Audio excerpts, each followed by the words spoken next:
알렉산드리아 출신인 아볼로라는 사람이 에베소에 왔습니다. 그런데 이 사람은 성경에 능통했고 언변이 좋아 잘 가르치는 선생님이었습니다. 그래서 이 지역 사람들에게 그리스도의 도를 잘 풀어서 가르쳤습니다.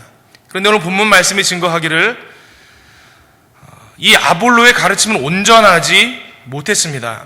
그는 요한의 세례, 곧 회개의 세례만 알 따름이지 구원받은 이에게 주어지는 사랑과 은혜의 성령 세례는 알지 못했다. 그렇게 오늘 본문이 전하고 있습니다.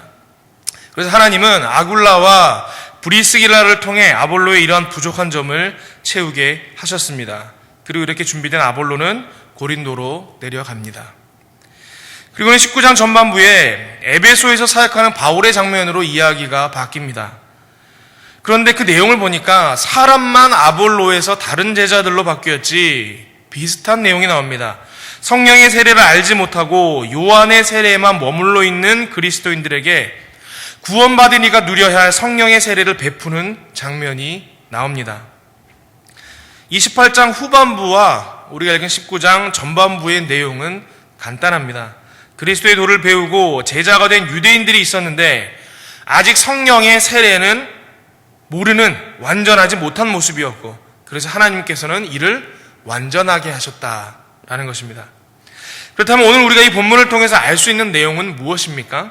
하나님은 하나님의 일을 이루어 나가실 때에 그것을 직접 완성해 나가신다라는 것입니다. 우리가 성경을 보고 이해할 때에 작은 그림으로 단어 하나하나, 문맥 하나하나 보는 방법이 있습니다. 동시에 큰 그림으로서 시대적 상황, 당시의 배경, 저자의 의도, 앞뒤 본문과의 관계, 또 독자들의 상황 이런 것들을 따져서 보는 방법이 있습니다. 근데 우리가 성경을 잘 이해하려고 하면 이 두 가지 방법을 반드시 함께 사용해서 살펴볼 필요가 있습니다. 그러한 의미에서 이 사도행전 전체에서 오늘 본문이 갖는 의미를 살펴보면 오늘 본문이 주는 메시지를 우리가 더 분명히 알 수 있다 그렇게 생각합니다. 사도행전은 어떻게 그리스도의 부활이 이 땅 가운데 증거되어져 나갔는지를 보여주는 책입니다.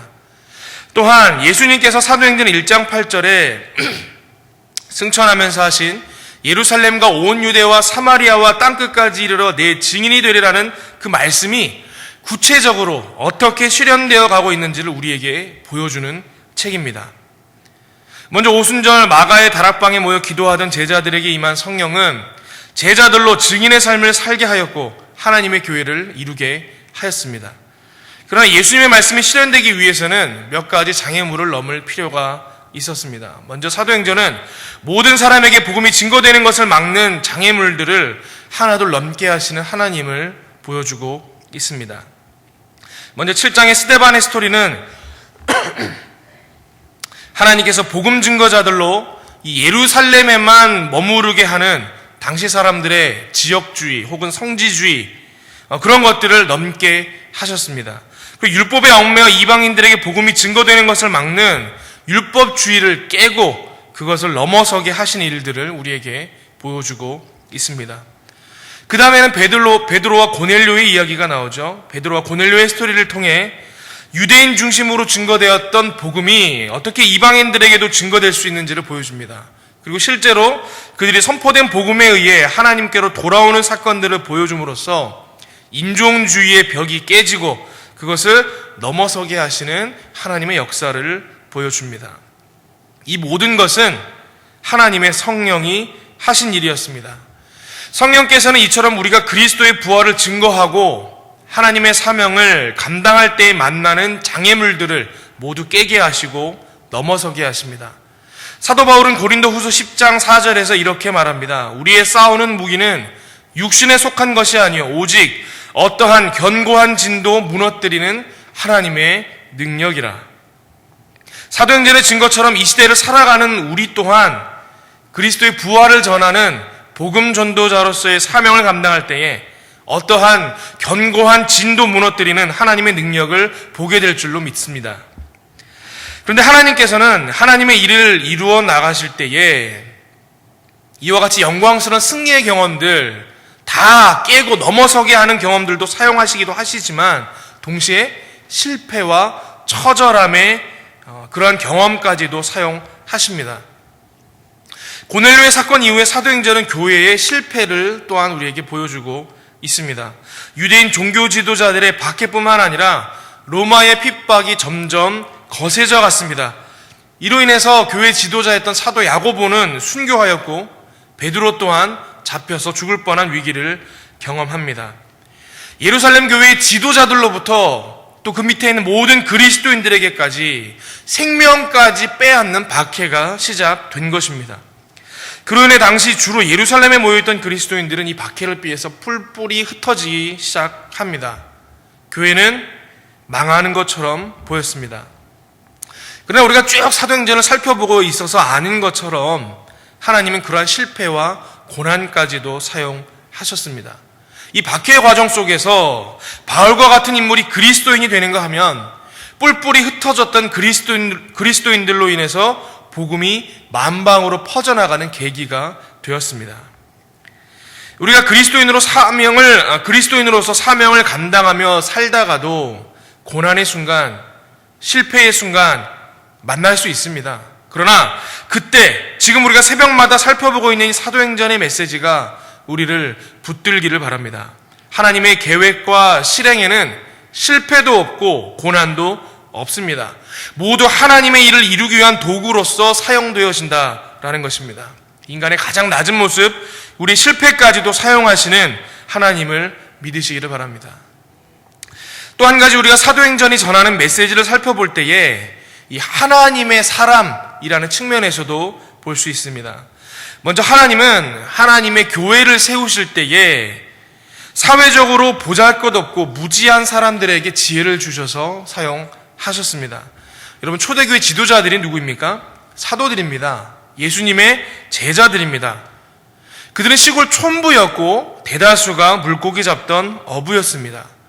그래서 사도행전 4장에 보면 이 예루살렘 교회, 초대교회가 막 부흥하며 일어날 때에 당시 예루살렘에 있던 종교 지도자들이 당황하며 그들을 보며 이르는 말이 있습니다. 이 초대교회 지도자들, 곧 예수님의 제자들을 보며 하는 말이 나옵니다. 사도행전 4장 13절에 그들이 베드로와 요한이 담대하게 말함을 보고 그들을 본래 학문 없는 범인으로 알았다가 이상히 여기며 또 전에 예수와 함께 있던 줄도 알고 그랬습니다. 여기서 학문 없는 이라고 번역된 헬라어는 아그라마토이라는 말입니다. 이 아그라마토이에서 나오는 그라마라는 말은 영어의 그래머와 같은 어원입니다. 그래서 이 학문 없는 범인이다 이런 말을 좀 더 이해하기 쉽게 우리 방식으로 직역한다 그러면 글도 모르는 사람들 이런 정도로 이해할 수 있겠습니다. 이 예루살렘의 종교 지도자들이 바라볼 때 그랬다라는 거예요. 아니 저 글자도 모르는 시골 촌놈들이 지도자로 있는 교회인데 어떻게 저 교회가 저렇게 성공할 수 있을까? 그런 생각을 했다라는 것입니다. 물론 베드로 전후서나 요한 1, 2, 3서가 나온 걸 보면 실제로 베드로나 요한 같은 지도자들이 실제로 글까지 몰랐던 건 아닌 것 같습니다. 그렇지만 당시 유대 지도자들이 그렇게 생각했다라는 것입니다. 어떻게 이런 무식쟁이 지도자들로 있는 교회가 이와 같이 성장할 수 있는가? 이것은 사람이 한 게 아니고 정녕 하나님이 하신 것이로구나. 그들이 그렇게 생각했다는 것입니다.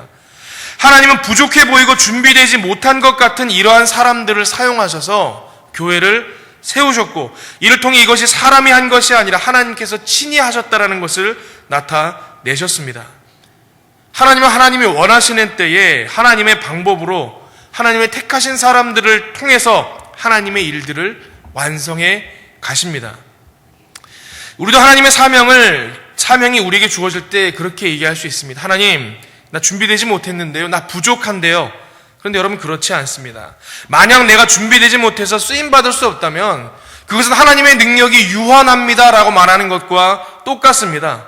여러분 사실 우리는 작으면 작을수록 부족하면 부족할수록 가진 게 없으면 없을수록 하나님의 능력이 더 드러날 수 있습니다. 하나님은 그렇게 하나님이 드러나도록 일하신다라는 것입니다. 그러면 하나님은 무식한 사람, 힘없는 사람만 사용하십니까? 그렇지 않습니다. 똑똑한 사람, 능력 있는 사람도 사용하십니다. 대표적인 사람이 바로 바울입니다. 바울은 우리가 잘 아는 대로 가말리엘의 제자였습니다. 여러분, 이 가말리엘은요, 이 대랍비라고 불렸던 사람입니다. 이게 유대인들이 라반이라고 부르는, 대랍비라고 부르는 사람이었습니다. 성경에 보면 이 가말리엘이 많이 나오기 때문에 우리는 그냥 당대의 똑똑한 학자 중에 하나였겠거니 이 정도로만 생각합니다. 그런데 이 가말리엘은요, 그런 사람이 아니었습니다. 유대교 역사 속에 라반이라고 불렸던 대라반은 단 3명밖에 없었습니다. 그게 그 당시에 3명이었던 게 아니고 유대교 역사, 유대인들의 모든 역사를 통틀어서 단 3명밖에 없었다는 것입니다. 그런 가말리엘의 제자가 바울이었습니다. 오늘날로 말하면 우리가 하버드 출신의 졸업생이다 라는 표현으로도 표현할 수 없을 정도의 대단한 사람이 바로 가말리엘이었고 그의 제자가 바울이었다라는 것입니다. 그런데 그런 바울도요, 치명적으로 부족한 것이 있었습니다. 그리스도를 몰랐다는 것입니다. 십자가의 은혜와 성령의 충만을 몰라서 그는 죄인 중에 괴수로 믿는 자들을 죽이러 다니던 자였습니다. 그런데 그런 인물이었던 바울을 예수님께서 만나주시고 성령 충만케 하셔서 그를 통해 복음이 전파되게 하셨습니다. 하나님께서 하나님의 일을 완성해 가셨다라는 것입니다. 오늘 우리가 읽은 본문에는 또 다른 똑똑하고 능력 있는 사람이 등장합니다. 오늘 본문 24절을 기록하고 있는 것처럼 아볼로는 언변이 좋고 성경에 능통한 사람이었습니다.